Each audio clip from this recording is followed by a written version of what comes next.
Hi, I'm Graham Carman. I'm the President and CEO of Tinka Resources. Tinka is listed on the TSX-V. We've got a zinc development exploration project down in Peru. We're currently drilling, we're expanding our resources and aiming to de-risk the very large zinc project that we've got down there in the Andes of Peru. Welcome to London. Thank you very much, Matt. You're doing the rounds. You're trotting around some of these conferences. In fact, no, you will be, because you actually landed this morning at about 1 in the morning. Yeah, that's right. Yes. So well done for being here. Congratulations. Thank you. I won't go hard on you. I'll make this easy. We saw you a year ago. It's been a while. Yep. So quite a bit's happened since we last spoke. You've got to be moving things along. You've raised a bit of money, and I'm intrigued to get into some of that detail in a second. But first, for people who don't understand the thesis for zinc, what's happening in the zinc market at the moment? Well, the zinc market's more or less following copper. I mean, there's a strong zinc's needed mostly for galvanizing iron, but it's also a key metal. We actually use quite a lot of zinc in those wind turbines. I think there's 20 or 30 tons of zinc goes into one of those wind turbines. You may not know that. I did not know that. So there is a use for zinc in this green economy. Mostly it's a metal that's used in infrastructure construction as galvanizing, right? The zinc market is actually quite exciting if you look at the nitty gritty of it. There's around 12 million tons of zinc used annually. It's about 1/10 the size of copper.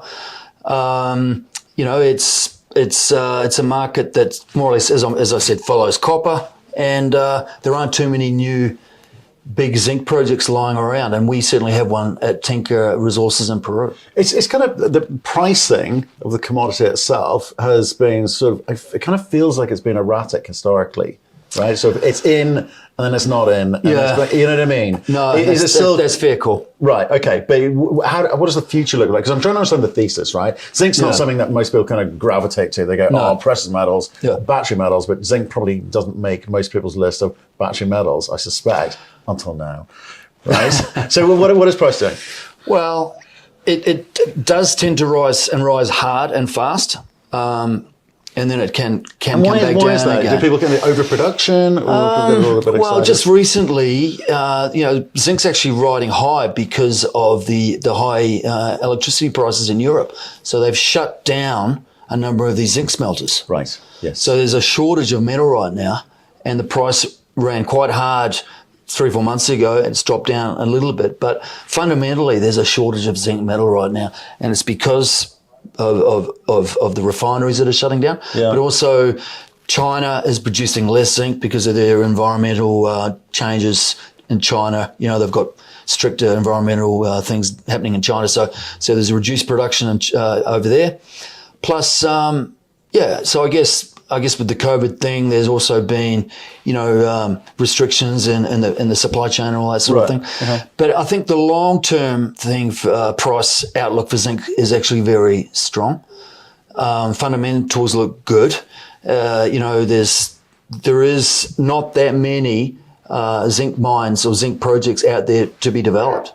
A lot of the old zinc mines are exactly that. They're old, tired, and the grades are dropping. Right. A bit like copper, actually. A bit like copper. Yeah.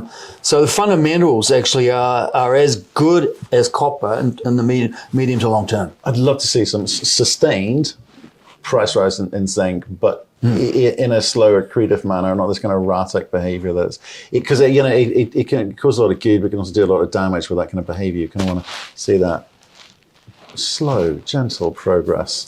If I could do something about it, Matt, I would. I wish you would. I wish you would. I would blame you entirely. No, but okay, and also zinc. We've seen a few come and go as a result of this kind of erratic behavior. That's my concern. Now talk to me about Peru. Okay, some people nervous about companies doing business in Peru. Obviously with the government in place now, they don't seem to be too mining friendly, or is that wrong? That was the ticket on which they got voted in for, but they realised the reality when he sat down at his desk 15 months ago. This is President Castillo, 18 months ago nearly. He realised that mining is essential for the Peruvian economy. It's the number one earner by far It's 60 or 70% of the export dollars, Right. US dollars, come into the country through mining. So it's totally essential. So whilst I would say they haven't necessarily been, it hasn't been a helpful government, the vast majority of mines have been able to continue relatively normally. There's been a couple of local hotspot problems, but mostly it's, you know, the mines have been continuing, and production's been coming through just fine. From our perspective, what happens in Lima doesn't really impact us much at the project level. Why? Well, because they're too far away. You know, they don't really do anything for us anyway. They never did. At the project level, we have our own relationships with the communities. We engage. We do our own engagements with the communities. Right. The Lima government doesn't help us anyway. There's obviously permitting. Permitting did slow down quite a bit. Is that done federally or state? The permitting is done in Lima. Okay. So the permitting did slow down, but we recently, a few months ago, filed for an extension of our EIA, and we've got responses. There's been some observations, so we know it's moving forward. The permitting process has slowed down. We do expect to get that EIA approval sometime early in the new year. But in the meantime, we're fully permitted to keep doing whatever we want. You know, for the PFS, which we'll be doing later on next year, we're fully permitted to do that. So has it impacted us, the political situation? Not really directly, but indirectly, yes, there's always some implications. Right, okay. So now we understand a little bit more about the thesis. We understand a little bit more politically, you know, what's going on in country. Better start talking about the project now, haven't we? Okay. Which is what you came for. Sure. But so what has happened in the last year? How have you advanced this? So I know you've raised some money, but what are you doing with it? So the last time we spoke, which was 12 months ago, we had just put out our PEA. So since then, and the PEA was Ayawilca can be one of the top 10 zinc mines in the world. It's still at a exploration and development stage. So what we've done since then is is in March of this year, we got Nexa in as a major investor. Now, Nexa is the fourth largest zinc producer in the world, the largest zinc miner and producer, because they have smelters as well, in Latin America.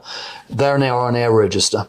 So we actually now have two strategic miners, Buenaventura and Nexa, on our share register. And they invested $11 million for us to start develop more of the project, take it through to the next stage, which is most likely going to be a pre-feasibility study sometime in the next 12 months or so. And that's what we're doing. We started drilling, when was it? We started in July of this year. Right. Here we are in November. We've recently added a second rig. So we started with one rig. We've now got two rigs turning, and those two rigs are going to be drilling for the next few months. There's going to be a lot of news flow. The main objective of this drill program is to add high grade resources, zinc resources. Right. Okay. That's where I wanted to go with you, okay, because I think obviously we're looking at kind of commodity prices, you know, doing okay in the market, okay. Costs going through the roof. Now it's an explorer with you know, maybe not such a big deal. If you're drilling, maybe the diesel costs or you know, do hurt you a little bit. But what are the other sort of upward pressures you've seen in this inflationary environment? So the drilling costs, are in US dollars, but for us they haven't gone up. Okay. And our local costs are all in the Peruvian currency. Okay. Which, like every other currency in the world, has gone backwards against the US. Yeah. All of our funds are in US dollars. So we're actually not doing too bad in terms of costs. Okay. In Peru. As I mentioned, I mean, most of our costs are in the sol, not in the dollar, apart from the drilling costs. So you think, because again, we get a lot of companies coming on here and they dread going through the economic study phase because we had one a few weeks ago, from PEA to PFS, 70% increase in costs, right, on the CapEx. Right. That hurts. That's painful. You don't want to rush towards that situation, certainly not having to announce it into the marketplace. So given that it was 21 when the PEA came out. Right. It was a slightly different. So no, it was late 21. Was it late 21? Are you concerned about the rising costs? Look, to be honest, I'm not. This project, and I want to make this point quite clear, I think this project is going to have some optionality about it. What's that mean? Why? Because we have some really high grade parts of the deposit. I've seen some great headlines recently, fantastic, but you need that on average, don't you, in terms of the size of this project? So well, when not you say necessarily. I'm going after that stuff. Not necessarily, because if we're able to actually mine really high grade right up front. Yeah. Okay. Right up front in the early year or first year, let's say. Right. And I think this project is going to have that optionality. We get very quick payback. You do get quick payback, but high grading has implications further down the track. So you've got to get that balance right? Well, no, we do.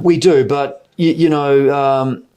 we're starting to drill in an area at the south deposit, which is actually the shallowest part of the deposit. And, we'll be putting out some results in these next few weeks. All I'm saying is I believe there's going to be some optionality there. It's not just about mining lots of tons over 10 years and averaging out the grade. There's every chance in my view that we're going to have some optionality around it. So, we could start off with a smaller mine at much higher grade. Right. And or have because in the PEA we actually had this fairly aggressive 8,000 tonne per day from year one production. Day one, year one. Well, from year one, which is was quite an aggressive approach. Yeah. The more likely approach we're starting to think now is that we're going to have this ramp up. Right. And at Ayawilca we do have some really high, nice grade zones that we believe that could give us some optionality. That's all I'm saying. Could give us some optionality. Okay, let's explain. You said optionality a few times now. So optionality is option of one, or sort of two. One, go after this high grade stuff first and then ramp this up, but hopefully leave the rest of the deposit. Well, hopefully it leaves you something to play with. The grades still continue to be good. You can still make some money on it rather than taking all of the upside out. Bear in mind, this deposit has 60 million tonnes of zinc mineralisation. What does that mean? 60 million tonnes. Well, at 8,000 tonnes per day, we're only mining 3 million tonnes a year. Right. Okay. So that's nearly 20 million. Well, even if we mine half of the 60 million tonnes, we're only going to mine 30. Yeah. It's still at 8,000 tonnes per day. That's 10 years mine life. Right. So getting that early payback and paying off all that capex and the rest is just gravy.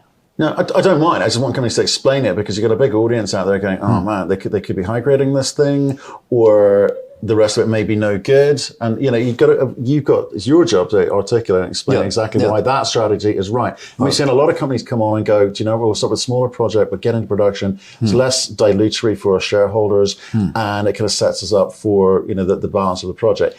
The economics change slightly, but that's fine. That's fine. But that's your call. Right. No.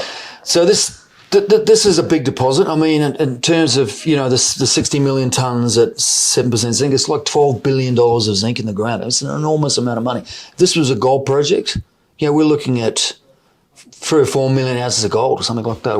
But something like that. This is not a small project, right?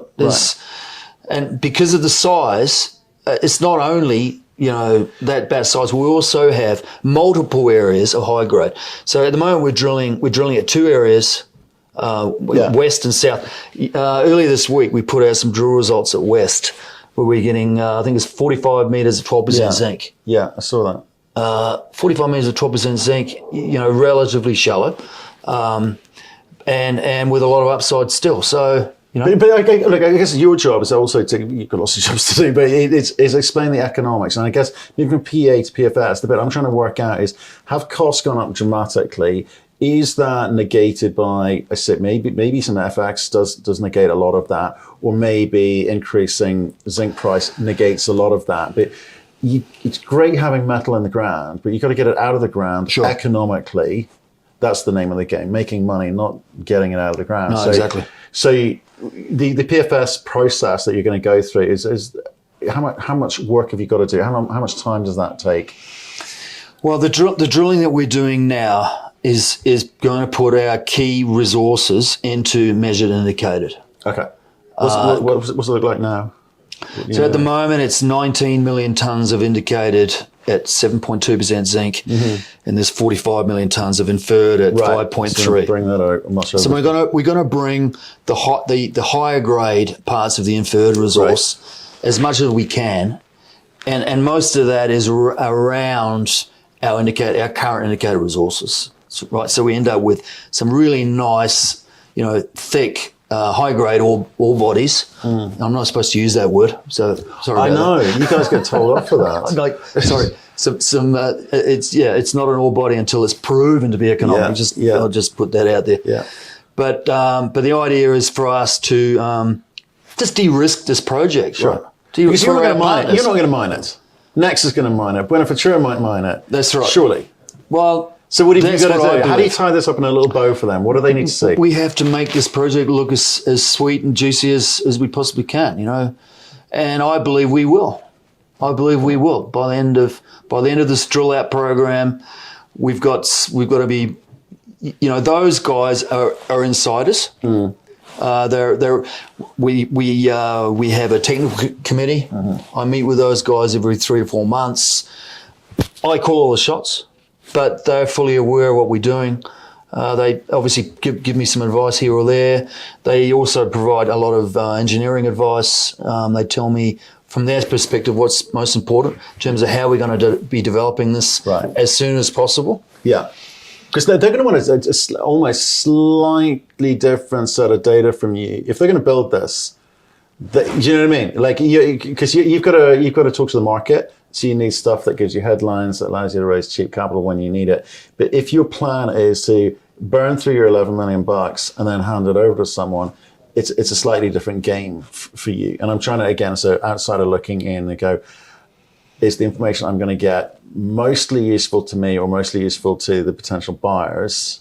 I'm trying to get that balance between what it is that you're well, I see exactly what you're asking, and there is a trick there, but I think at the end of the day,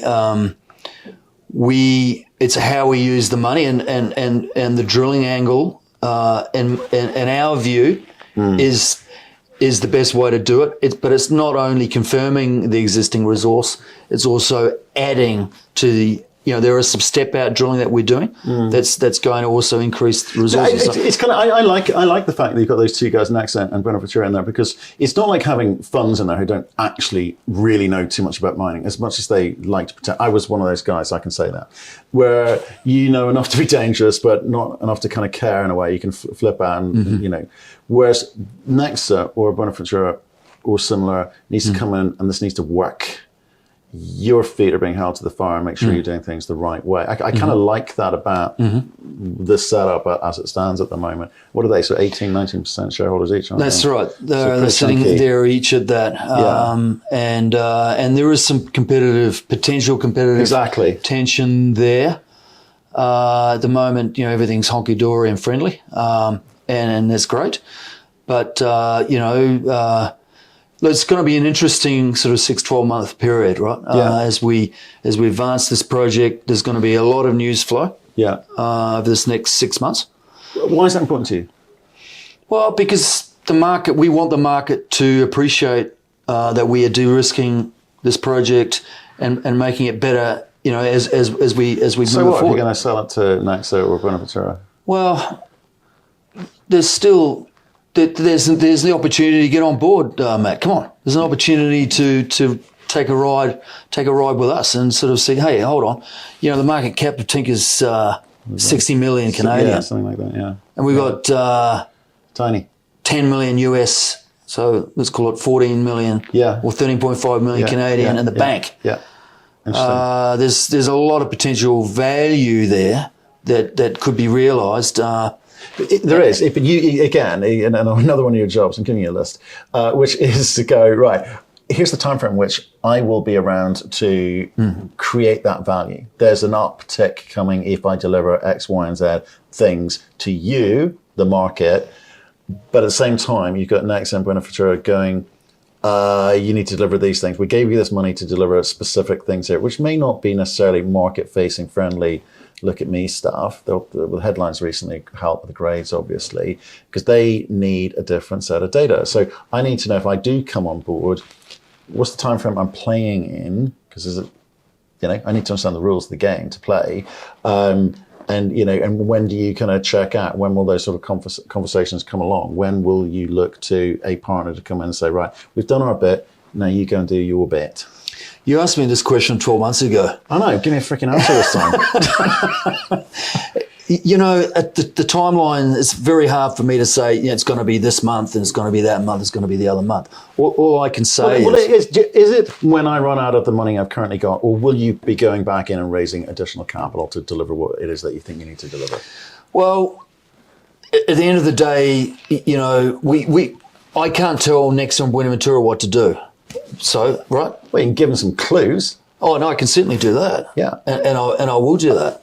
But right now, we're on a 10,000 metre drill program, right? How far in? We're halfway. Halfway, okay, right. So, and have you got what percentage of the assays have been about recorded? 35% or something. Okay, so there's still a lot of data to come through to the market. There's going to be a resource update on the back end of that. Yeah. And then there's going to be some engineering and some geotech work after that. The other part of Tinka is also the tin, right? Yeah. With my New Zealand accent, I'll try with tin. Is that tan or tin? What did you just say? Maybe I said it in Spanish, Estaño. Okay. So we also have a 10 million tonne tin resource right sitting next door to our 50 million, 60 million tonne zinc resource. So we're looking very hard at that, whether or not, and I'm fairly confident that we'll be able to incorporate that into our PFS as well when we finally get there.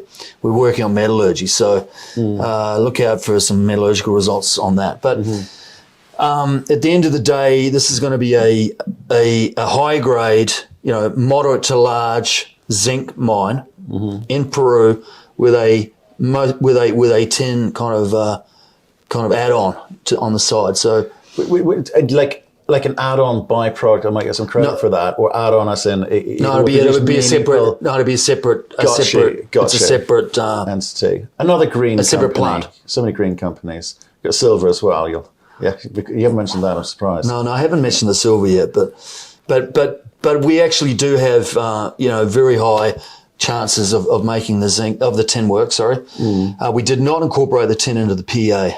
So we've got a big decision to make in the next 3 or 4 months. It's a separate plant, a separate process. Yeah. It's cassiterite, which you use. It's used as solder, right? I'm sure you know all about the tin market.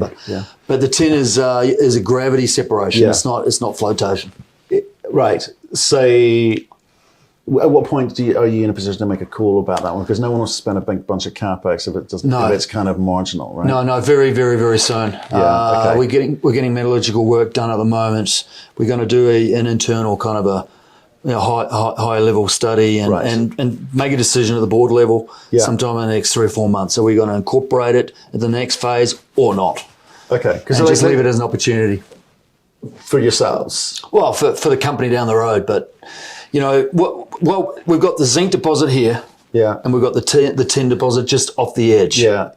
I know, but you can sort of incorporate. You can utilize some of the same infrastructure. I'm talking roads and power, and exactly, and the underground. But the processing is different. The processing's separate. So, do we stockpile it? Exactly. Do we go in year one and have a tin plant? There's quite a lot of detail involved with that. It's not a simple calculation. Tell me about some of the other people on the share register, please. So we've got Nexa, Buenaventura at 19% each. Yeah. We have Sentient private equity at 18%, 19%. Where are they based out of? Sorry. They're out of Sydney. Sydney, Australia. Yeah. They've been very supportive of us. They've been on board about 6 years. The fund's coming to an end. Right. But is that an overhang for you? No. Or how do you deal with that? Would Nexa, Buenaventura like to take some of that? Look, at the moment, it's not an issue. It's not an issue for us. They're very helpful partners with us. They're good guys. Yeah, no, they're certainly good guys. Yeah. Plus, we've got about 12% institutions. We've got the Commodity Discovery Fund, Willem Middlecoop, He's around 7 or 8%. Is he? Interesting. Yeah. Okay. We've got some endowment funds out of the US on our register. So I know we've got quite a lot of shares outstanding now. It's about 390 odd million shares. It's quite a lot, but 70% of that is locked up. Right. So the float is really only 30% of our, or less than 30%, because insiders are around 5%. So let's say 25% of the registers, is float. Okay. It'd be interesting to sort of see. I mentioned about the sentient bit because I think if that can be an awkward situation if it's not managed. But if you've got a good relationship with them, then it's manageable, right? I think it's very manageable. All I can say is they've been very supportive. I don't believe it's an overhang to the stock. And they're very supportive. Yes, the fund's going to come to an end sometime in the next couple of years. They've had extensions to the fund. You need to do whatever you need to do in the next couple of years, then, don't you? Yeah, that's right. There's another time frame for you. That's right. So, but it's not an issue. Okay. Understood. I'll take that. Okay. So 2023. Well, you'll finish. When will you finish off the drilling? The drilling will be completed first quarter of next year. Right. It may go into February or even March. That's a little bit up in the air at the moment. But certainly February. Mm-hmm. Resource update first quarter, so sometime after that. Great. And then moving forward towards the PFS. I mean, we haven't announced yet the formal timing of that. Right. Okay. But we'll be announcing that early next year. Okay. So, but typically it'll be a year. Typically a year. Right. Typically a year. There or thereabouts, bit of flexibility in that one. Okay, well, like I say, there's a bunch of stuff happening. Yeah. Thanks for explaining the business plan and obviously coming on the show and talking about it. Obviously, zinc and tin, quite topical at the moment. Big deposit. Yeah. Big plans. Very good. Fantastic. Good to see you, mate. Good to see you. Thanks, mate. Okay. Good to see you.